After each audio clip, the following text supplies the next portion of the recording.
Before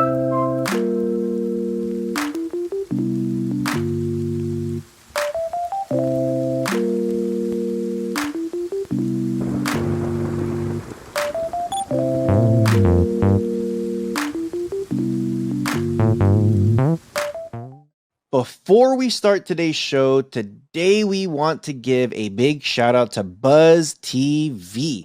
Man, Buzz TV has some really good devices, man. Like this last year, they've come up with some good stuff, and this new year, I'm excited to see what they got. Yo, it's going to be straight fire.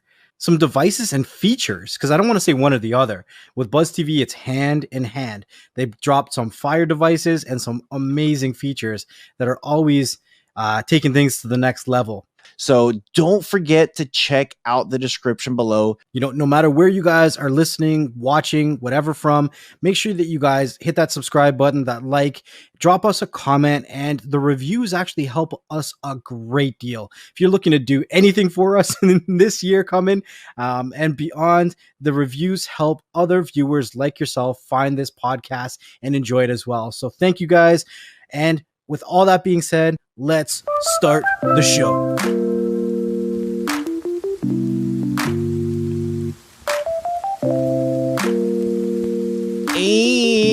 And was that loud? That one wasn't too bad. I'm trying to be mindful because I know some people are saying like, "Holy crap, dude, your shit's loud when you started it like that." But whatever. What's up, dude? How's it going? Well, you know, it is what it is. It's been a crazy ass week. It's been insane, and it's like that's a crazy roller coaster. How many times have I yelled at you this week now? It's only How many Tuesday. times have I listened? I don't know. That's the problem 95% of the time. Rojas says what? What? Yeah, exactly. We also have a guest here. What's cracking? Hello. Hello, mate. Hello, governor. Hello. What's going on, man? What's going on, guys? Chilling. So if anybody isn't familiar, that's digital slang that you're hearing in the background. He is blessed our podcast. I think, what is it? 3? 4?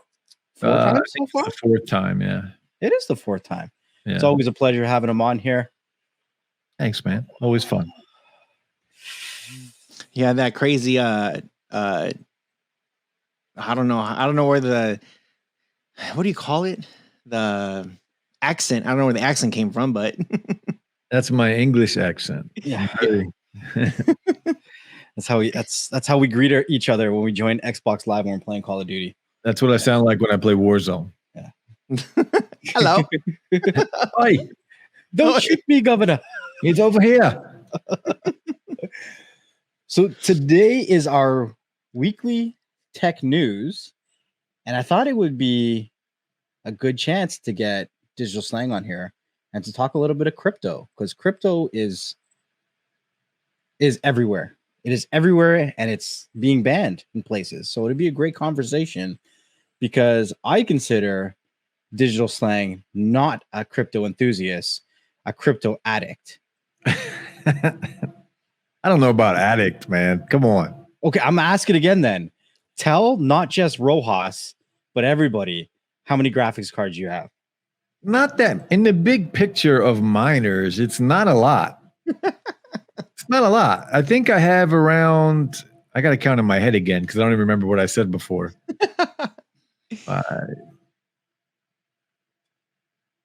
16 maybe? Fuck, dude. Okay. My initial reaction when he said that was like, what? Like, and every time I hear it, this is the second time I'm hearing it. I'm still like, but dude. I need everybody to understand. Only an addict would say, it's not that bad. I don't have that many. It's not a lot. I could still get more. Just one more hit. I literally just told, I just said to Next Level last week, I'm tapped out. I can't afford any more graphics cards. Every day. And then today, I just sent him another message. I just bought another 3080. Fuck. Wait, so you have not just any cards. You have 16 3080s? No, not all 3080s. I have 4 3080s now. Freaking A. What's the lowest graphics card you got? 5500 XT. So I got I got about 5,500 XTs. I got about 3 or 4 5,600 XTs. I got about 4 5,700 XTs. I got 4 3080s. I got a 6,900 XT. And I think that's it. You know what? I think what we should do is kind of just start off and just talk a little bit about crypto mining, and then we'll get into the market about what's going on with crypto after, because there's things that we've discussed behind the scenes, Digital and I, in regards to crypto mining, that the average person should know, even if they only own one graphics card. Like, for instance, what did you find out with the graphics card? I think it was a 3080 you bought last week. What do you mean? What did I find out about it? When you took it apart. Oh, it still had the plastic on the thermal pads on the inside of the graphics card. And 3080s have known to have heating problems. So the fact that I took it apart to put some thermal paste on it and to change out the stock pads with my own, there was plastic on the inside of the card. Dang. Do you imagine if you weren't even a crypto miner and you saved up all of your nickels and dimes and you bought this overpriced after third-party reseller scalper price of a 3080, you plug that thing into your computer and all you smell is smoke. Yeah. Dude, I'm over here looking at my computer like, wait a minute. Like I got the 2080 Super RTX, and I'm over here thinking like wait a minute. Is there any plastic in there that I need to be checking right now? Yeah. And nobody would have known unless you take it apart, right? Yeah. And normally I get my card. When I get a new card, I'll usually just throw it in a rig or throw it in a PC and run it first before I go in and take it apart. But this time I didn't do that. I just grabbed it and took it apart, thankfully. Now I'm wondering about my other 3080s. Maybe I should do that too. The craziest part is, okay, if you buy a brand new graphics card, right? If we think, I'm going to go back maybe 5 years ago or 2 years ago, you buy a brand new graphics card, they make a mistake like that. Okay, you have warranty, replace it. But right now, there's no cards to replace anything with. Yeah. So what do you do? Most of us are not getting a warranty on these cards anyway, because we're not buying them from a retailer. We're buying them from scalpers. It's crazy. Yeah. And it's price not even down though. And that's not the scalper's fault. No. So I'm over here thinking about looking at about taking it out and taking it apart now. So if you're having thermal issues with your cards, take it apart and check. Now, okay, I'm gonna act completely dumb right now. How can I check if I have thermal issues? If I've been running this thing for a year, I bought this pre-COVID before the scalpers came around. How do I check it without taking it off? There is a application.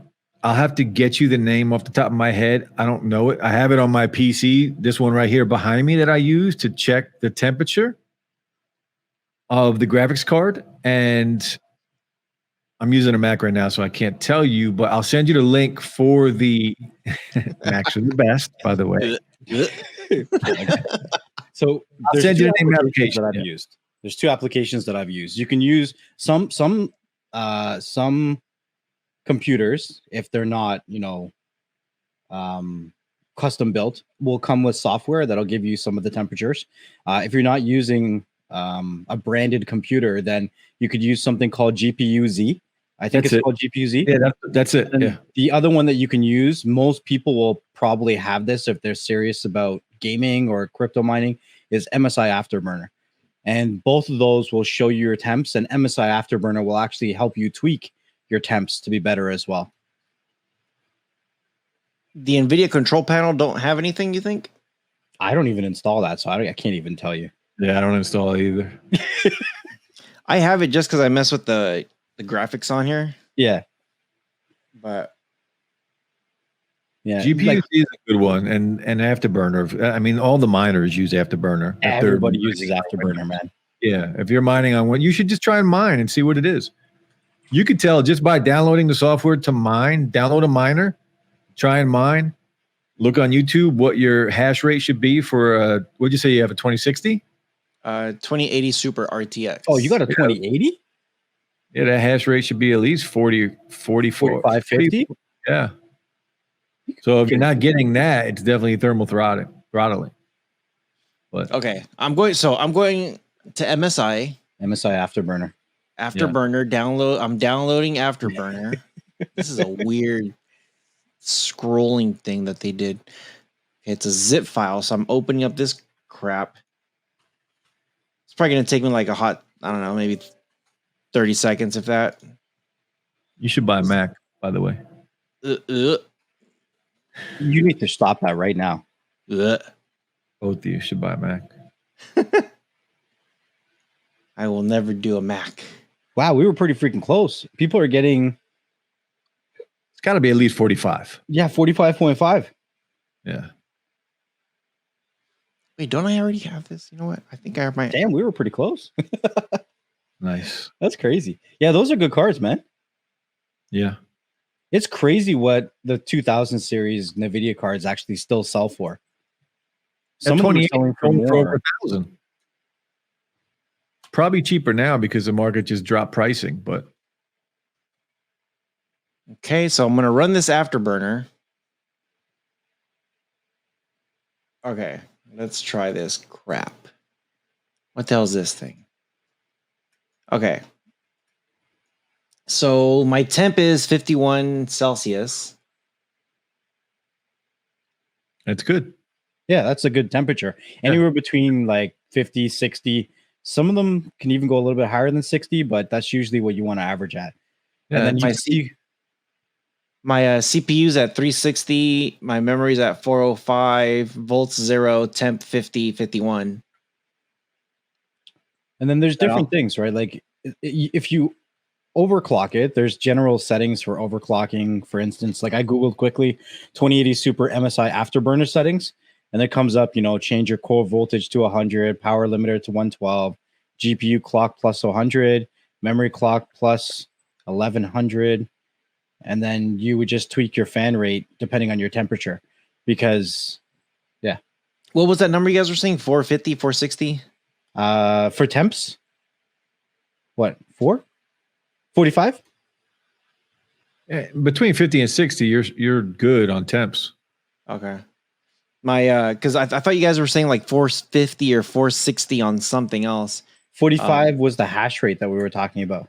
That's for mining. But you won't see that unless you're mining. Yeah. Yeah. I have some number here that says it says GeForce RTX 2080 Super. Right below it says 460.89. That's probably your GPU clock. Yeah, I think so too. Yeah. It's all interesting stuff. I remember when I first started mining, I thought it was very, very complicated, and then I set it up and looked at a website, watched one YouTube video, and then my life changed forever. Yep. Forever. It's just crazy. So one of the conversations that Digital and I have actually quite frequently in the past month or so is that even when crypto goes down, the miners they make more money, which is something I didn't understand before. So I thought it would be good to kind of educate the people on how mining profit works. What do you think, Digital? Yeah, I mean, we're basically talking about Ethereum here. I mean, that's going to change next year. Mm-hmm. It will change, but every time the prices go down means people are selling, which means Ethereum has crazy high fees. So we make more, we get paid those fees. The miners get paid those fees. So let's bring it back for a second. What is mining? So mining is using your resources to help the crypto network complete something, right? So for the instance of the Ethereum, which is the most common coin to mine, what people are using their resources for is to help to verify the transactions on the network. So the more transactions on the network is the more money there's available to pay out to the crypto miners, right? So that's kind of how it affects it. Now you do get paid in crypto, and crypto does go up and down. So right now crypto is down, but because there's more transactions on the network, there's more money to be made. Yeah. So when we're actually mining Ethereum, we are mining less, but we're making more of a profit once you include the fees. Mm-hmm. The totality of it allows us to get more, which is good. I mean, I will mine forever. Forever. So how do we even know what coins to mine? Well, you got to follow the market, of course, but a lot of people do this and it's speculative, right? You might be interested in a coin that you think one day might be worth something. So you'll start mining that just to have an abundance of it in your wallet. Mm-hmm. Other coins you might believe in, I'm waiting on helium miners right now. Helium, something I'm interested in, so I'm going to mine that. Raven coin is another one you're really interested, right? Yeah. You like Raven coin. You're mining Raven coin right now. I am, yeah. What draws you to Raven coin? There's a couple of reasons actually. So Raven coin is only worth 5 cents right now, right? And there is actually a requirement for the different coins on what you need resource-wise to mine. So for instance, if you're mining Ethereum, we typically say if you don't have a 6 gigs of VRAM on your graphics cards, don't even bother with Ethereum. However, with Ravencoin, it's got much less requirements. So I'm using some older, like one computer with a really old graphics card. It has 4 gigs of VRAM, and I think the requirement for Ravencoin is a 4 gig card, a 3 gig card. Sorry, 3 gig. So you can use some really old cards and just sit them up there. They don't use a lot of power, and just let it build up its coins, right? And I actually believe that there's a lot of potential with Ravencoin to move higher than 5 cents. So yeah, it might not mining wise make as much profit as Ethereum, but I believe the wallet is going to eventually have more profit over time. That's, I don't know if I made a lot of sense there, but that's the hope. You hope that it improves in value. 100%. So you make a ton of money, basically. Mm-hmm. Right. And it's the same thing. There's a lot of people mining Doge. Doge is a meme coin, but yet people are still mining it because Doge has created millionaires already. Right. People create the value sometimes, right? A lot of times people will come to me and they're like, when you research a coin, what are you looking for? Like, how do I research a coin? Like for yourselves? Because I know that even Rohas, you bought into Doge because it was a very interesting process. Shiba knew. Like, how do you start your process to research a coin? When I do it, the first thing I look for is what coins have been around the longest, right? Mm-hmm. I'm looking for stable coins. Not when I'm first investing in crypto, and this is not financial advice. When I'm first investing in crypto, I'm looking at basically the big 3 or 4 coins that have been around. Mm-hmm. Bitcoin, Ethereum, Litecoin even, and maybe even Ethereum Classic. That's what I'm looking at first. And I'm going to put some money in there because you're guaranteed that it's not going to go to zero anytime soon. Mm-hmm. And we all know how volatile it is. It's going to go up and down. So if you get in at the right time, you don't want to buy when it's high, right? But if you get in at the right time, you're going to make some money. So I'm going to start there. And then I'm going to look at other coins that I think. I invested in Doge. I invested in ADA and Cardano. I even invested in Shiba. Why not? Like Shiba it's another meme coin. What did you tell me when you bought? There was a coin you bought the other day. You bought like 80 million of it or something. I don't know. It was Shiba. I spent $80 and I bought 10 million coins. So, if Shiba ever gets, and this was like 0.0000007. So if Shiba ever gets to 1 cent, I'm a millionaire. 1 cent. That's it. It might not ever happen, but in 10 years. I know people that spend more than $80 on a lottery ticket every week. Yeah. I'm not going to sell it. I'm just going to sit on it. And if it ever goes to 1 cent, I'm going to be a millionaire. It happened with Doge. Well, not to you personally, but yeah. Well, not to me, yeah, but it happened to other people, And Doge, I bought Doge. I have, 7,000 Doge. Yeah. So I don't know. I'm going to look at the big 4. I'm going to invest in those. instead of stocks, I'm basically pulling all my money out of the stock market and investing in crypto because yes, it's more volatile, but it's also more fruitful, Right. quicker, right? So it's more of a risk, but there's more of a reward as well. Well, that's high risk, high reward. That's those kind of scenarios, right? Yeah. What about for yourself, Ross? When you're looking at these kind of crypto coins, it's got everything under the moon. Taking it to the moon. Like for instance, remember the one that we talked about for Elon Musk that he was pumping called the CUM rocket? Mm-hmm. There's all different kinds of coins. So what do you look into when you first start to research a coin? So when I first started, everybody was all on this whole Bitcoin rage, and I was just kind of seeing like what like it's kind of like what Digital Slang said. It's kind of what's been around the longest, what has some stability. So I remember when I first bought in Bitcoin, it was maybe 12,000, and it went all the way up to 19,000, and then it dropped to like 8,000 or 9,000, whatever it was.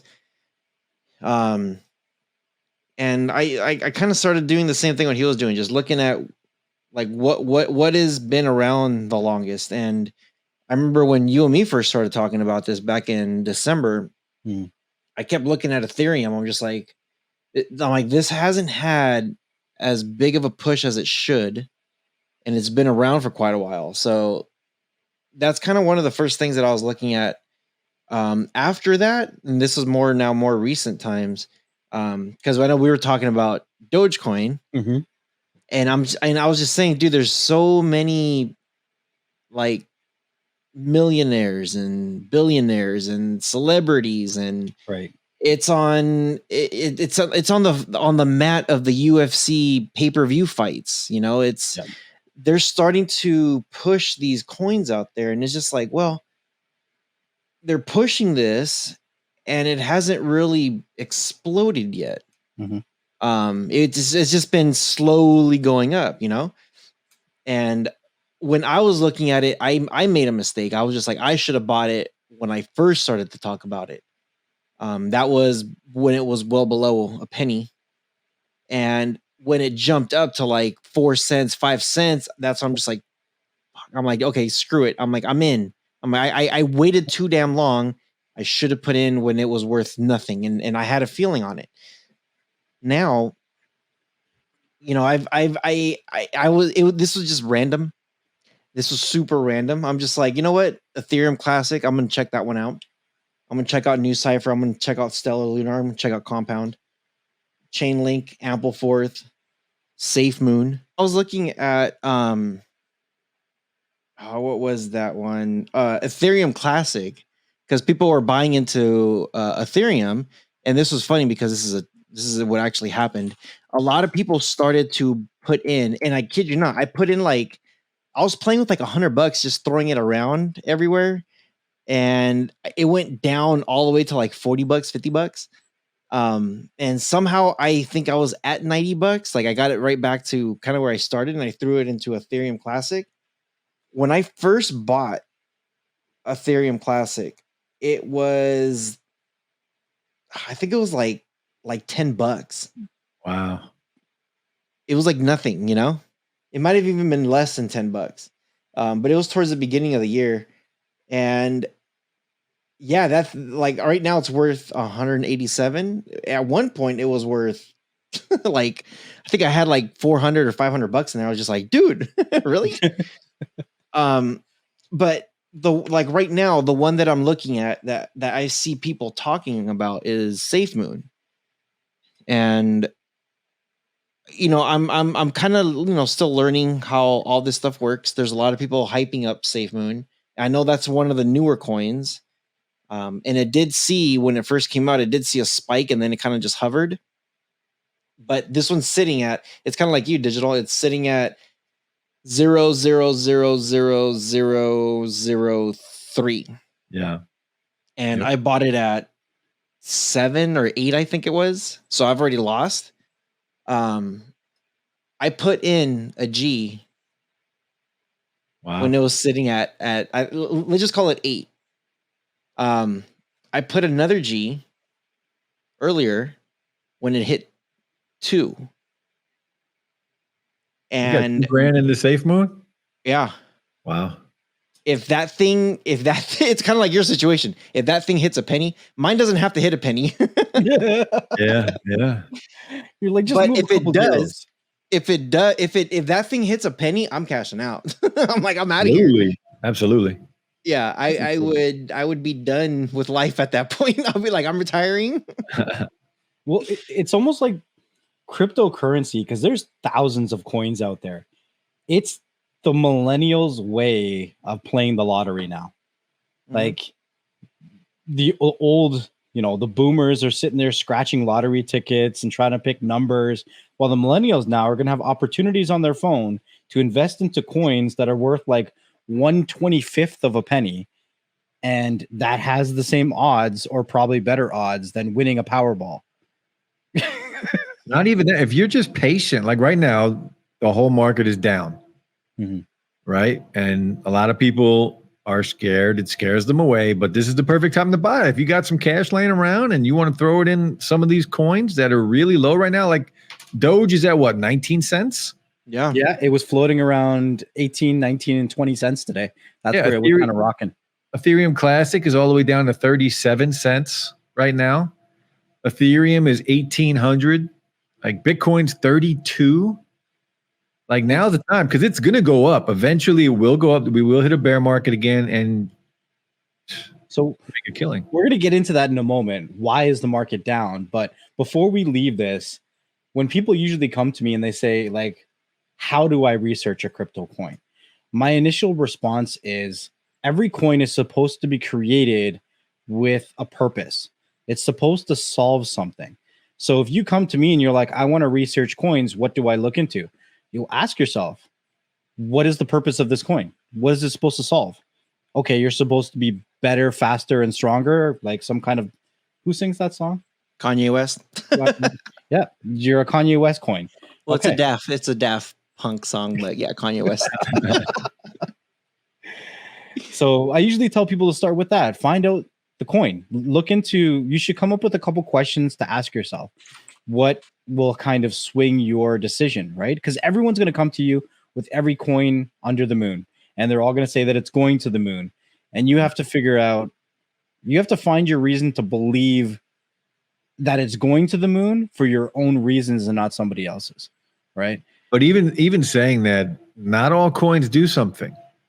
Right? We have the meme coins, and Dogecoin is one of them, but you could still make a killing on Doge. You can make a killing and you could lose money, right? Because look, absolutely. I bought in initially at Doge at 12 cents because Rohas and I were talking. I'm like, maybe I'm late. And then I sold it at 42. And then I bought back in at 39 and I sold it at 60. And then I bought back in at 34 and now it's worth 20. You know what I mean? Like you can make money and you can lose money, but there's a very good saying that I heard this week and it says money is transferred from impatient hands to those with patient hands. It goes from impatient people to patient people because it's very interesting. They say even with the stock market, an average stock will move somewhere between 7 to 11% every year. Now, crypto is a lot more volatile than that. So it all depends on how patient you are. You only really lose money if you sell. Yeah. We've talked about it before, though, too. Don't put money into a coin unless you are willing to lose that money. 100%. Anything. Like, you have to be willing to take that loss. But there are there are stable coins on some of these exchanges where you can earn interest on your money. I was just going to talk about that too. What is that called? What is what called? The exchanges? Staking. Yeah. Staking. You can stake your coins or your money and you can make 6-7%. 9. I have some at 9%. It's crazy on the dollar. I got this invite to stake my Ethereum. It says stake your Ethereum and earn 6% APR. My only thing that kind of makes me nervous about it is I think they say you can't trade, you can't buy, you can't do anything. You're like stuck right there.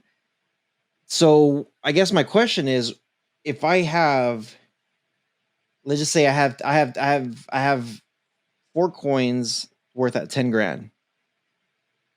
If that amount right now it's 1875, if it goes up, is it 6% of that peak or just 6% of what I have? So it's not 6% of the US dollar amount. It's 6% of the actual crypto that you have in there, right? Because the US dollar equivalent is always going to go up and down. So you're going to get the 6% of the 4 coins, not the 6% of the 4 coins worth in USD, if that makes sense. Okay. So it's always going to be 6% of my 4 coins per month, Right. I'm guessing? Yeah, and that would fluctuate. Like when you look at the amount that it's worth, that'll fluctuate because those 4 coins are going to change in value as Ethereum goes up and down. Mm. Yeah, it moves depending on the price of the crypto. But So potentially I could be making more money. Hell yeah, you can. Yeah. But you also have to make the commitment. They're asking for a commitment from you. Yep. You have to leave your money on the exchange. That's some scary stuff. But you've had those 4 coins for a minute now, and you could have been making that 6% for at least like 5-6 months now. Almost. Yeah. Now I kind of want to stake it and be like, just leave it alone. Don't touch it ever. Don't look for it. Yeah. Next level, you're staking, right? I'm Yeah. staking a couple coins, but only like $100 here, $100 there. I'm not really staking a lot of money, but I'm leaving it there because it gives me motivation not to sell these coins when all of these coins, or a lot of the ones that I've staked, I think that they're going to be going up in value eventually, right? When we talk about Ethereum, you mentioned it earlier that miners are going to be moving off of Ethereum within the next year. And that's because of a change of Ethereum going to its 2.0 coding. It's going to be less profitable for people to mine, and it's going to be more profitable when it comes to staking. They want people to invest in their actual cryptocurrency. And how do you make something stable? People buy it and they don't sell it. Mm-hmm. And even after that, Ethereum is going to be at a certain point, you're not going to be able to mine Ethereum at all. Mm-hmm. Once it goes to, because it's going from proof of work to proof of stake, it's going to be unmineable. Yo, every weekend I go proof of stake, sometimes medium rare. Yeah. So I'm just reading this thing. It just says earn up to 6%. So that doesn't mean I'm getting the 6% anyway. Yeah, sometimes it goes up and down. Yeah. So it says over the next 2 to 3 years, Ethereum is upgrading to Ethereum 2.0. To take part of this upgrade, you could stake your Ethereum on the app that I'm using and earn up to 6%. And then it says after staking, you'll temporarily be unable to sell, send, or unstake your stake Ethereum. However, in the future, we plan to give everyone a way to trade staked Ethereum, not stake, staked Ethereum. Now, okay, so before I hit continue and actually stake this shit, because I've been debating about this for a while, and I've just been nervous, like my money's gonna sit there and it's not gonna grow if I stake it. So if it is gonna grow, if I stake it, even if it's a little bit, if it's growing, once it gets to 2.0, I'm pretty much allowed to do whatever I want at that point. It automatically transfers over to 2.0. Yeah, it's a smooth conversion. It's all done on the back end. It's not like what happened with Ethereum Classic. Ethereum Classic was how do I say it? It was the group had a different idea of what they wanted the coin to do, right? Ethereum 2.0 is really just upgrading the network so that it moves faster and cheaper. They're going to bring down the transactional fees. They're going to be able to do, higher transfers, faster transfers, all that kind of stuff. That's going to be a seamless thing. And it's actually not going to happen at one point. It's going to be a series of several events that happens, and people aren't really going to notice it. So it's going to be fine when you stake it. It's not going to be like, oh, one day you wake up and what happened to all my coins? Where did they go? Yeah, you won't notice anything on your end. The only thing that I'm kind of, again, just a little nervous about, is this like a daily stake that I get, a monthly stake that I get? You Now know what? the app that I'm using is Coinbase, just so you guys know. You know what? I'm not even sure because I don't know how long the staking percentage how often it get paid. Coinbase. Yeah, we'll have to research. I don't stake anything, so I don't know. That's why I'm kind of like, should I not? And of course, I know next level you're saying, well, it depends. You can't really look at your US dollar because that 6% is going to be different based on whatever the coin is. But with that US dollar or whatever dollar you're looking at, whatever currency it is, it at least gives you a general idea. You know what I mean? I pulled up Coinbase's website here, and it says the current estimated annual return for staking on Coinbase. This is specifically talking about a coin called Tezos, but I'll use this as an example. It says it's 5%. You'll see your pending rewards increase in real time in the app. And once your initial holding period completes in 35 to 40 days, you'll receive your rewards in your account every 3 days. So I guess different coins have different staking procedures. For that one that they were using as an example, it had to be staked for 35 to 45 days. And then after that, it was paying out every 3 days. So it should tell you, I'm assuming, either on the app or on their website, how that staking process works for Ethereum. I'm nervous to hit continue to see what it does. The only thing that I'm going to tell you that's probably going to give you a little bit of peace of mind is you think that Ethereum is going to hit 8,000 to 10,000 by the end of this year. Oh, for sure. Right. So if you start making that 6%, even if it's monthly or yearly, when Ethereum starts to gain towards that $8,000, $10,000 amount, the amount that your 4 coins is going to be worth then when you start staking it from now is going to be more than what you have. So like I would be more concerned if it was going to go the opposite direction and more worried about it. And the other thing that kind of gives me peace of mind for you is that you don't sell your Ethereum. You've only accumulated, you buy more, right? Yeah. So it's not like you can't buy more. You just can't touch what you have there, which you haven't been. So okay. So apparently there's a wait list that I have to join. It just says stake your Ethereum on Coinbase to start earning rewards as soon as you're off the wait list. No minimum to get started. But the thing, it's crazy how it doesn't really give you the details. After staking, you'll temporarily be unable to sell, blah, blah, blah. However, we plan to give everyone to trade their stake. Okay, so you could trade your stake after very soon. Stay tuned. On the read more, it doesn't really... You know what? I'm just going to hit join the wait list. Fuck it. You're on the list. Woo-hoo. Let me see here. You'll receive an email. So I guess we'll see what happens. So the thing is, once you make your money, okay, so if you're making your money from your stake, your 6% or whatever it is that you get, and if the value of the coin drops, whatever they paid you out, it's still sitting in there in Ethereum, right? Yeah. You still get the whatever you staked.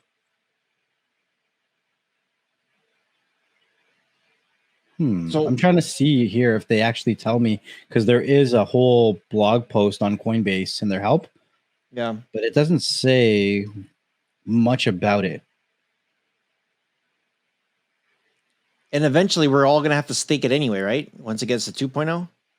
Well, because you don't have to stake it. You don't have to stake it, but it's a good idea to stake. If you are a longtime believer in a coin, I would say for sure stake that shit. Passive income. Just make passive income. Like compare it to the 0.001% that your bank will give you on a checking account or a savings account. Like it doesn't, like, to me, it's a no-brainer. I tell people all the time, they're like, I get asked this all the time. They ask me, when's the best time to buy crypto? How do you know when it's going down to buy it? And I'm like, the best time is today. You asked me yesterday, the best time was yesterday. You asked me tomorrow, buy it tomorrow. Like, you shouldn't be concerned about buying crypto unless you're going to buy all the crypto that you're ever going to buy in the rest of your life today. That's the only time I'd be concerned. right? If you're thinking about averaging in over the next few years, you buy $50 here, $50 here, just do that and don't even look at the price, because it's going to pay you more than what your savings account is going to pay you in most cases. Now, I'm sure there's certain situations, like for instance, the one that Rojas was talking about earlier. You bought into a coin that was like 1 to the umpteenth power, and it's moved up and down, right? So they don't all go to the moon, but we're talking about more stable coins here, like things like Bitcoin and Ethereum and ADA, Cardano, XRP. Like there's some big stable coins that have been around for a long time, and they're doing some bigger things around the world. So yeah, not every coin is like that, but be careful with the meme stuff. Like I said, find out reasons for you to believe in it and don't just jump on the hype train. Well said. Well said. The hype train is real, man. It's so real. Here's your steak. What have you guys heard about what's going on in the market right now with crypto? That it's crashing. But why? Because China. China.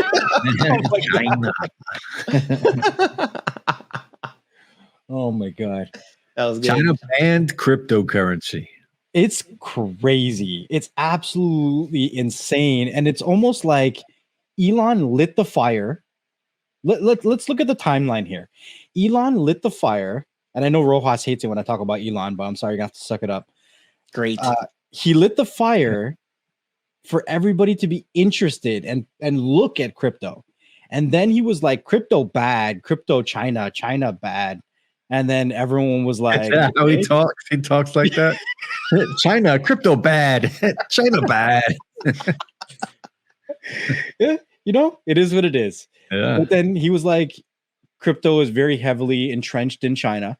And, when you look at a lot of these places, they're going to tell you things like 50% of the mining when it comes to cryptocurrency, which is the creating of the coins, is done in China. And China is using fossil fuels or harmful energy sources to power mining of the cryptocurrencies, right? So a lot of people were like, oh, we're not buying crypto now because it's harmful for the environment.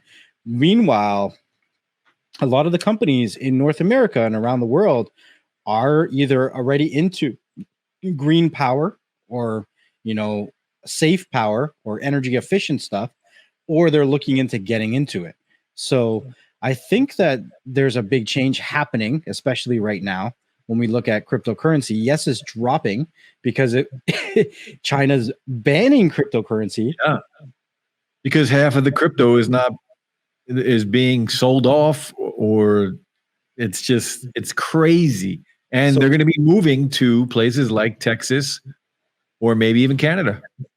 Now, speaking as somebody that has umpteenth graphic cards over there, you would probably understand how expensive mining cryptocurrency can be. So when they're told in their country they're no longer able to do this as a form of passive income, they have to recoup their money. They sell off the crypto that they've mined to pay for the equipment, and then they're going to try to liquidate it and make whatever money they can to get it out of the country. It's interesting. Rojas and I have talked about Texas being the next California. A lot of companies have decided to move out of Silicon Valley and move into Texas. And now we're hearing that these crypto mining machines might be making their way to Texas, and people might be moving from China to Texas. Yeah. Did you guys hear about that? Yeah. I heard they're all going to Texas for the wind turbines and clean energy. And it's smart. They might as well. And electric is very cheap in Texas. Son of a Tech dropped a good video today about that. Yeah. And not only that, there are grocery stores now in Texas accepting all types of cryptocurrency as payment, including Dogecoin. Wow. See, that's when I hear stuff like that and I see how they're slowly taking things like, they're accepting those types of payments. I always look at like how big that market is, like how many coins are out there and just cycling around. And then I look at the value of it and I'm like, why hasn't this thing like really exploded? like really exploded. Like the value on this thing. I think I was looking at Doge, and whatever ranking it was at that time, 5th, 6th, 7th, whatever it was. Yeah, I saw the one right above it and right below it, and those two above and below were like $10 and something cents. Yeah. And Doge is like 12 cents at that time. And it's just like, but why? Because Doge is a meme coin. But they're using it as currency. Yeah, which is good for it. Like that's good for all of us, right? I'm happy that it's still so low because I can buy more. And if the more and more people that accept it as currency, it's just going to add value to it. But now, so here's the other thing: if more and more people are buying into it, we can't make everybody millionaires. No, you have to put a lot of money into it to become a millionaire. Right. Well, yeah. Now you do, but it's like for that one, for example, I forgot how many coins I got. I have a lot. I have a lot of Doge, a hell of a lot of Doge. And I want to say if that thing reaches like, when do I hit $1 million on it? I want to say like a couple bucks. If that thing hits a couple bucks, I hit my million. But if there's people in there saying like, hey, yeah, I bought this thing back when it was like 4 or 5 cents. Not everybody can become a millionaire because then the whole system, like the whole world's economy system would just break if everybody became a millionaire. We have to also understand that there's not everybody finds out when a coin is worth 1 to the mth power of 0, right? So some people are going to be those initial first wave riders, but they're not everyone's going to have diamond hands to hold it from when it's worth, 1 to the 25th power of a penny all the way to $25. On average, from what I see, is most people take profit when you make in crypto like 5 times your money and then you jump back out, right? But then there's also people that are buying into crypto and it drops 5 times or 10 times or whatever it is, right? So not everybody does make money, but there are people that make a lot, and there's going to be people that lose because there has been coins and tokens that people have bought and they've disappeared. You know what I mean? Like not everything is 100%. And I see where you're going with it too. Like look at the initial gold rush, right? Initial gold rush, people bought it, they had it, they mined it, they did whatever, but it wasn't worth the money that it's worth today, right? So there's not a lot of people who's keeping gold in their family for hundreds of years. They took their profit, they did whatever they had to do with it, and they jumped out. Not everybody held gold to become a millionaire because the supply is only going down now, but there's not a lot of people that can say that they held gold so long that they're a millionaire now. Yeah. I'm just kind of curious, just watching what some of these things are doing, because not all the coins to the 10th power are gonna make everybody a millionaire. It's gonna make a small handful, especially if those of you who put I was telling you guys at I put 1K when it was at 8 cents or 8 whatever, like 6 zeros 8. Society today has I'm gonna say tortured us to a point where the percentage of people that have disposable income is lower than ever before. And disposable income, I mean people that are able to just throw $1,000 or $100 on something just in case, just in case 5 years from now that $100 or $1,000 is going to be worth something. You know what I mean? Yeah. So not everybody's going to have that kind of disposable income to make those kind of lifestyle choices. And I know that everyone's life's a little bit different, but if you want it bad, you'll figure it out. Yeah. It's true.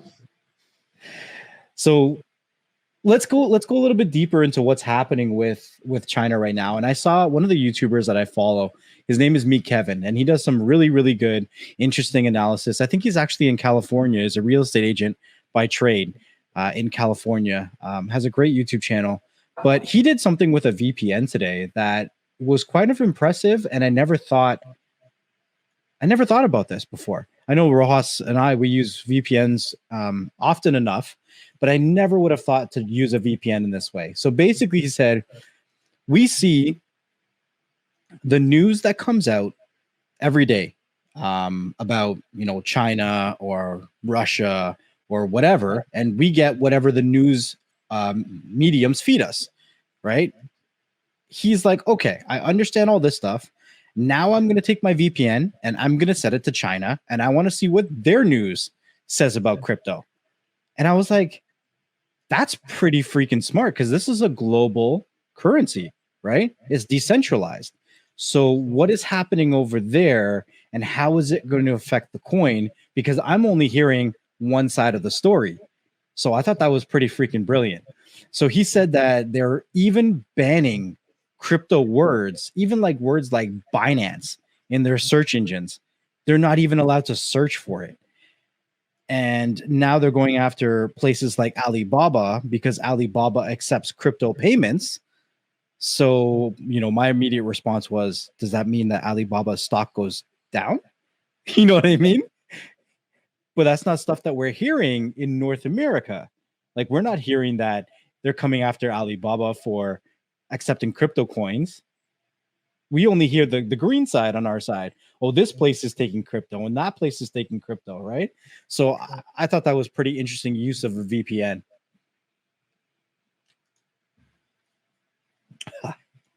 Yeah, I wouldn't even think of I something I probably would have done, but didn't really think about doing. I would say this is I do like watching the world news. Mm-hmm. Like, not your CNN, not BBC, not like stuff that you can find here. Like, actually, like their local stuff, because they really do give you like a whole different outlook on it. It's very interesting especially how the rest of the world sees the Americans.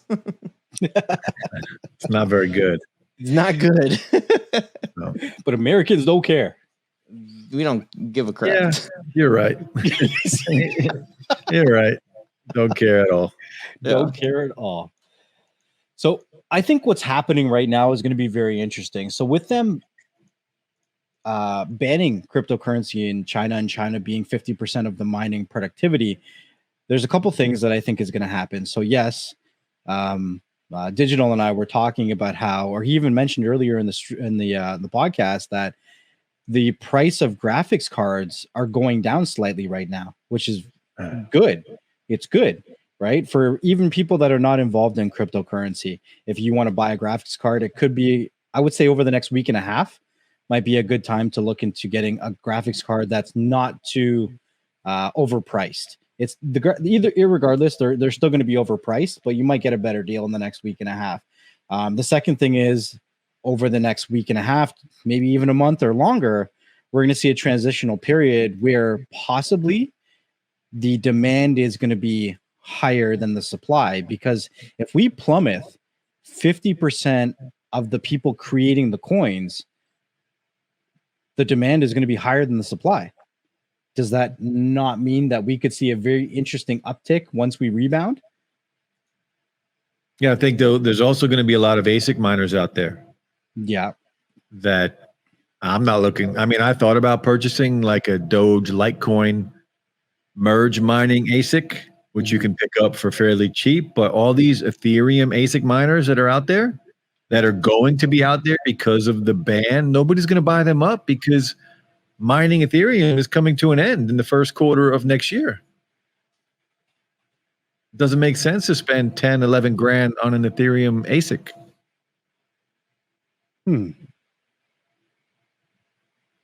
I wonder if you can mine Monero with ASIC, because if I could, I wouldn't mind it, because Monero's a pretty profitable coin too. Yeah. So I don't know. I don't know, man. Because a lot of those ASICs they're script mining. So a lot of them are just built to mine one coin. Mm-hmm. You can't just use any algorithm for it. They're just an Ethereum miner, an ASIC miner is built to mine Ethereum, and that's it. It's useless. It's going to be a paperweight once that stops. Oh, who knows? We'll have to see. It's interesting. Have to friggin' see. I think that we haven't seen the lowest of these coins yet, and I strongly advise people to do something that's called average in. So I have a couple platforms that allow me to set limit buys and limit sells. So I don't even buy it right away. I put the money in my crypto account, and then as it dips to certain things, it automatically goes through and it buys. Right. And that way it saves me from what's called FOMO, from the fear of missing out, where I just dump all my money on something. Right.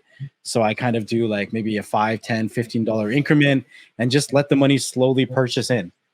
So everyone's going to have their own way of doing things, but I think that the market is definitely going to be very interesting from the next week and a half to at least the next month. I'd say a couple months. I mean, Couple months. The 50% of new hardware that's going to be out there and people looking to get back into mining that are leaving China, that's going to take, it's not a quick change. That's going to take a long time. So I think we're going to see some drastic dips right now. Yeah. So I could see like the next week and a half to the next month, we see new bottoms or bottoms that we haven't seen in a while, where stuff drops down to prices we never thought we would see again. And then we see it building that resistance and slowly accumulating back up until those miners get set up. And then some very interesting things happening by the time November hits. So I said this, it's recorded, but I think some very interesting things are coming September and November when the actual real rebound comes in. Do you really think it's going to go that low, like lower than a year ago? Not a year ago. Actually, I would have to pull up a chart, but I think that Bitcoin, what is it worth right now? 30 something thousand? Yeah. 32, I think Bitcoin will be dropping to high 20s, like 25, 26. But don't go by that and miss out. Yeah, Bitcoin's at 32. Yeah, I could see it dropping down to maybe high 20s. Like right now, I don't like with Ethereum, for example, I don't see it dropping down too much lower from where we're at right now. It was already lower today. It went back up. It was in the 17s today. Yeah, 17s. I don't see it like, if we see it low, maybe like 15 or 16. But I think it's going to be like a quick dip and right back up. Yeah, well, even today, like I was mentioning to both of you guys, Cardano dipped all the way down to $1. And then within an hour later, it jumped all the way to 123. Like you could have made a 23% profit buying that dip and riding it up, right? And that's how volatile this stuff is. But this is also what we call averaging down, right? So if you are in something and you are really down, but you really do believe in it, doesn't mean that you're losing money. It means the shit that you believe in is on sale. Pick some up, average down. Yeah. Buy the dip. Buy the dip, not the rips. Yeah. Buy the dip. There's going to be some very interesting things that are happening in North America when it comes to crypto, and it's going to affect a lot of things. Like when we looked at, I've been asked like, what's the next best stock market category to dive into, right? For me in the past year, it's been crypto stocks. I know that sounds weird, but there's some really interesting crypto stocks that are coming to the market. My favorite Canadian crypto stock just hit the NASDAQ, and they're 100% green using hydroelectricity. And they're down right now because crypto's down. So I'm telling everyone, yo, check out BITF. I'm throwing it out there. You don't even know what it's going to be at by the time September or November hits. I'm talking less than a $5 stock that is going to be one of the biggest crypto miners that are green. But when people say, oh, I've missed out on the crypto evolution when it comes to stocks, what's the next market? And I'm like, honestly, the next market after crypto for stocks is space, because there's nothing else that's going to be so life-changing after crypto, in my opinion, until we hit space. I don't disagree. Like what? You're going to tell me pharmaceuticals have been dominating for how long? It's Pharmaceutical is pharmaceutical. Yep. Good point, man. Mhm. Good So point. if you haven't missed crypto yet, but I'm saying if you're looking for your 10 to 15% returns, then you got to think outside the box. You got to think outside the atmosphere, and you got to take yourself to Mars. To the moon. To the moon. I don't know, man. This whole crypto thing gets me so excited. I love it, dude. It's your fault that I'm into it.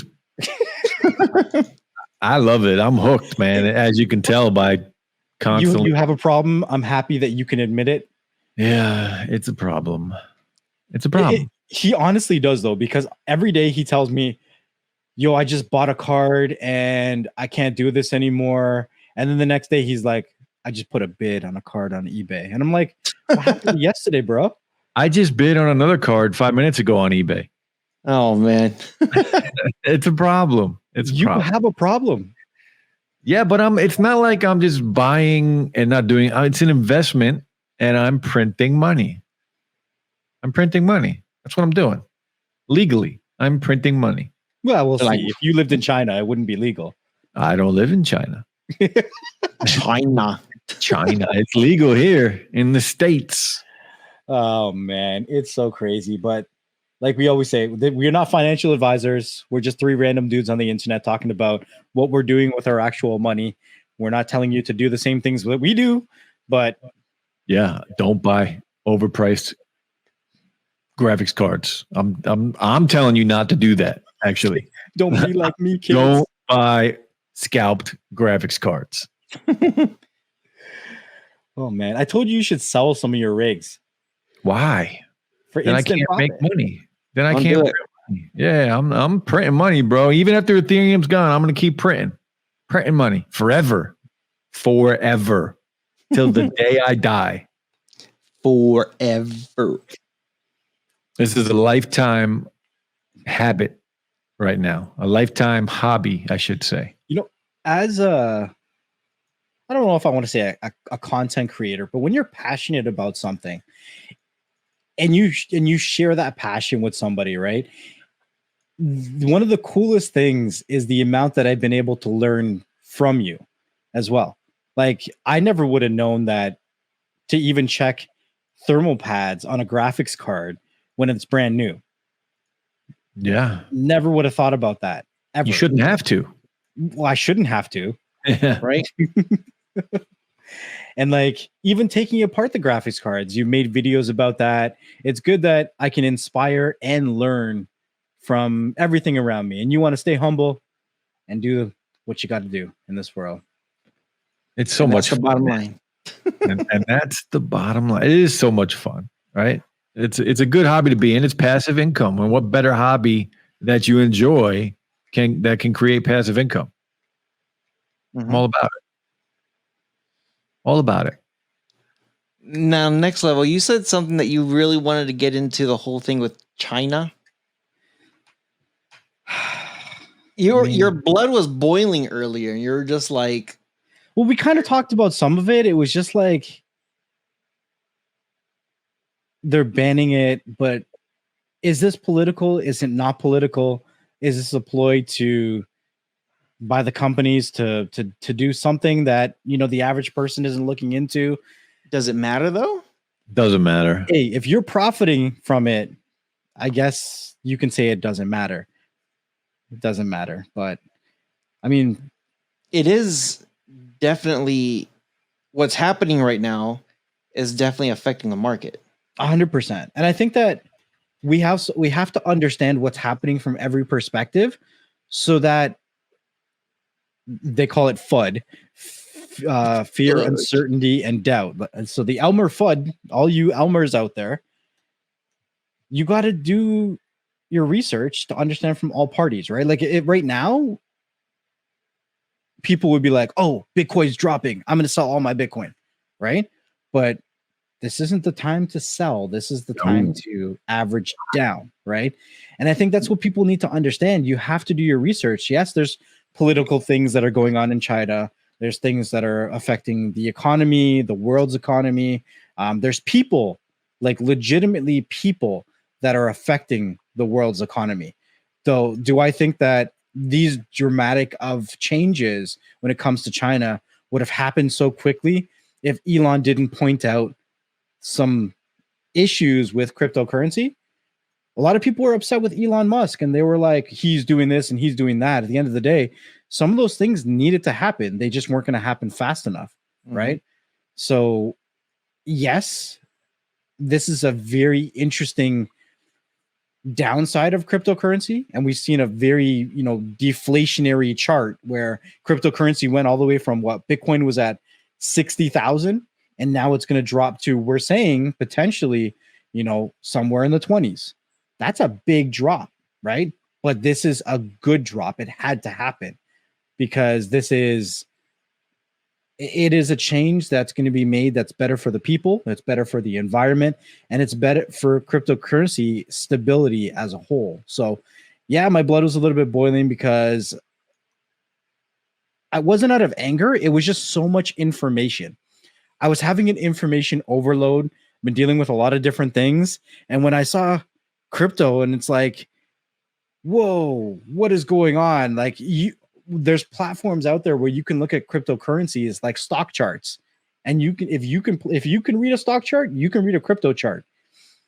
And you'll see the same kind of formations like your Fibonacci's and your flagpoles and your cup and handles and your head and shoulders. These are all stock terms when people read charts.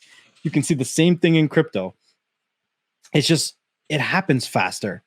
It goes up and down faster. These formations happen faster.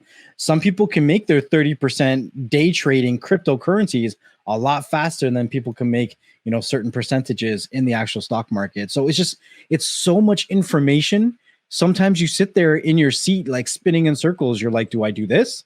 Do I do that? What do I grab? What do I do? It's so much. And I understand it can be confusing and it can be overwhelming, but you just start somewhere and you start learning. You don't have to get into all that craziness where I'm going to play crypto like a day trader and read all the charts and I'm going to buy and sell and do this, right? Like even people I know that have been playing stocks for years, like one of my friends on the weekend, I was like, did you know there's crypto coins and their purpose is to be worth $1? That's all they do. They move up a penny, they move down a penny, but their purpose is to be tethered to the US dollar. And it's not even just one. There's like 5. And he's like, what the hell's the point? And I'm like, well, instead of selling from crypto to your bank account, you could just sell it into another cryptocurrency that's worth the same as the dollar. And then you could buy and sell from there. And he was like, I still don't get it. And I'm like, cryptocurrency is so complicated. You can't try to digest it all. So is there any of those coins that are worth something to the millionth of a penny? No, because their purpose is to be $1 because they represent $1 in the fiat world somewhere. It's like, I don't even, whatever. Rohas is looking to throw some money on it. I know. I'm just like, where can I throw some money so that way when this thing hits $1, I'll be making more than what I got. Man, there's so many good coins out there. So we've been going for an hour. Here's an interesting question that I have for you guys. If you can look at your portfolio, your crypto portfolio right now, and then go with everything that's in your head and what you think is going to happen in the future, I want to hear your top 5 coins for the next year. Now, again, we're not financial advisors. Yeah, go ahead, Ross. It's going to be interesting. I'll go first. Hold on. I got to sit up. Okay. So Ethereum Classic right now is sitting roughly about 1862. I think that thing is going to be probably like 4 times, 5 times, maybe more by the end of the year. I'm still thinking that's going to go pretty damn close to 10. Ethereum Classic, I think that thing's going to hit 100 by the end of the year. I was at 300 a couple months ago. It was. I think it's it was Ethereum Classic? Yeah. Yeah, Ethereum Classic was at 300. And during the bear market. I thought it was almost at 2. It was at 3. Oh. But that was also because people were buying it thinking that it was Ethereum and it wasn't. Still hit 3. Still hit 3. I think it's gonna. Yeah, I think it's gonna go beyond that. The other one is Compound. Compound about a year ago was sitting about $80, something like that. Right now it's about 230 something. I think that's going to be in the 4s, maybe 5s. The other one is Doge. I still think that sucker is going to hit $1 by the end of the year. I hope you're right. Is that 4? I got one more, right? You said I got Compound, one more. Doge. That was like 6. Compound, Doge, Ethereum Classic. Ethereum. Yeah, I got one more. Are we excluding Bitcoin from this just because that's a given? I'll put it this way. My top 5 is not going to include Ethereum or Bitcoin. Okay. So my last one will be SafeMoon. I have a good feeling. Like you have a good mixture. You have a lotto play, and you have some good, some good mixtures in there. Yeah, he definitely you're rolling the dice with SafeMoon for sure. I'm like, please. Well, that's what we should do. Let's give 5 good ones and then 1 roll the dice. Okay, let's go. All right. So do I get one more? Yeah, 1 more. All right. Maker. Oh, yes. Okay, anyways. Maker. About a year ago, that thing was about 430. And I think it peaked at like 6,000. $430 freaking dollars. And this thing went to 6,000. Yeah. A lot of people don't even know about Maker. Maker's worth more than Ethereum. Yeah. Ethereum's not the second most expensive coin on the market. And it's crazy because Maker's based off of the Ethereum network. Like, there's so much potential with Maker that I am disappointed in myself that I don't have any yet. So I'll share something with Next Level that he don't know. I bought Maker back in December. That's a good freaking time to buy Maker. It was about 5 something. It was like 500 something, a little bit over $500. And you know how much I like to put down when I buy stuff. A G. So you bought 2 coins. Huh? You bought 2 coins? Good for you, man. I got 2 coins on Maker back then. So yeah, when it hit to 6,000, I was it's ridiculous. Ridiculous. Yeah, that's a good play. Maker, yeah, for sure. What about you, Slang? For me, I'm going to say my roll the dice coin, my gamble is Shiba. I bought a ton of Shiba. My 5 good coins, excluding, of course, Bitcoin and Ethereum, are going to be, I'm huge on and a big believer in Cardano. Yeah, 100%. So Cardano will be my number 1. I have just started buying up some Ethereum Classic as well as mining some Ethereum Classic. I think after the merge and after Ethereum does its thing, I think Ethereum Classic, for whatever reason, I think is just going to be worth more. XRP. Mm-hmm. I like XRP. Once they're out of the lawsuit that they're in, I think they're gonna. Yeah, I think they're gonna go. I like Polygon. That's Matic, right? Yeah, Matic. And I still like Litecoin. I like Litecoin. Yeah. I still like Litecoin. I believe Litecoin is, as they say, the silver to Bitcoin being the gold. You know, Litecoin has been around for a very long time, and it's so funny how you would hear Litecoin all the time, and now nobody talks about it. You know why I'm still high on it is because the story I heard today, there are some companies now accepting Litecoin as currency. Yeah. So it's not going away. It's not going anywhere. And the fact that it's so cheap right now, it's only 118 bucks a coin right now. Mm-hmm. Mm-hmm. Mm-hmm. Nope. So I think that was 5. And of course, I like Doge. I like the meme coin. You got to have something for a little bit of entertainment, I guess. Yeah, Doge is a good meme coin to get into. So when I first started looking into getting into crypto, I said it on one of Slang's live streams. I said I started liking stocks because of crypto. I started looking at what companies were investing, what companies were mining, and how they held their portfolio. So there's a company here in Toronto that is called Ether Capital Corp. And they were the first company that their portfolio held a massive amount of Ethereum.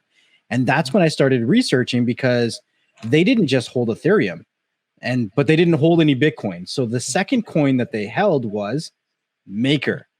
So I was like, these people have more money than me. These companies are smarter than me. So if they're buying Ethereum and Maker, I should be doing that too, shouldn't I? They know something I probably don't know. And that was way before Maker hit 6,000. So I was looking at Maker for a while, but I never bought into it. That's something that I would like to hold in my portfolio. So I'm going to put Maker on my list. I also really do like ADA or Cardano. There's some really interesting things that are happening in, I think, Africa with it, right? Yeah. And I think that there's going to be some really interesting things that are going to happen with Polkadot. And I believe Cardano and Polkadot had some input on Ethereum. I think they were part of the original team of Ethereum, were they not? I think they were. I'm not sure. I think they were part of the original developer teams, but I could be wrong. Either way, I know that there's smart contracts that are being done on a lot of these platforms right now. And that's one of the things that I look for when I look into these cryptocurrencies. I'm like, all right, cool. You're faster when you can do your transactions. You can do more transactions a second. But what else can you do? Are you a one-trick pony? Can you do smart contracts? Can you do NFTs? What is your scalability when it comes to, what can be done on your actual blockchain? So I think that there is some good potential when it comes to Cardano and Polkadot. So I said Maker, ADA, Polkadot, Ravencoin, because I do think that there is some good potential. Ravencoin's kind of my slow lotto play. Like, I'm setting one computer that maybe makes 20 coins a day at a coin that's worth 6 cents. And I'm just going to let that thing sit on it. And I think that Maker is going to be worth probably in the next 5 years, $30. And if I'm making, 20 coins a day at 6 cents, maybe in 5 years from now, it's going to be worth something that's a lot more. Ravencoin was worth, I think, close to 30 cents a few months ago. So even if those 6 cents move to 30 cents, I should be happy about that. But should I sell? I mean, I don't know. We'll see what happens when we get there and how much I have and, how my life is living. So I said Maker, Polkadot, Cardano, Ravencoin. So I got one more. This is difficult. When you have to put a number on how many coins you're interested in, it's very difficult. But XRP is cool. You know what? I'm going to go with XRP right now. But you ask me tomorrow, my 5 could be different. Yeah, because all I'm thinking in my head right now is helium. but there's so many interesting projects, right? Like today I was researching more about BAT token. And if you guys probably know about Brave Browser can collect BAT tokens and pay you in that cryptocurrency just for using their browser. Everybody uses a browser every day. That's interesting. Right? So what about like Ergo? See, I don't know much about Ergo. Yeah. I know it's mineable. Everything's mineable. Everything is mineable. Even the ones that are not mineable, there's programs that will mine Monero and convert it into whatever coin you want and pay you in it. Yeah, I can mine Shiba right now. I can mine about 4 million Shiba every 24 hours. That's insane. Yeah, That's nuts. it's crazy. That's You nuts. should pick a week where you mine these lotto plays, one lotto play a day, and then build up like a couple thousand or a couple million of that coin, and then just move on to the next one and just forget about them. That's what I was doing yesterday when I started mining. I mean, it wasn't as drastic as that. But when I switched over to mining Ethereum Classic, that was because I was able to mine 1 coin a day for Ethereum Classic. 1 coin a day. Damn. 1 coin a day. I'm doing about 40 something dollars a day right now. And Ethereum Classic is, let me see what it's at. Yo, if you don't have a hard wallet digital, I you do. need to lock up your shit because I use nothing but a hard wallet. I have multiple hard wallets, actually.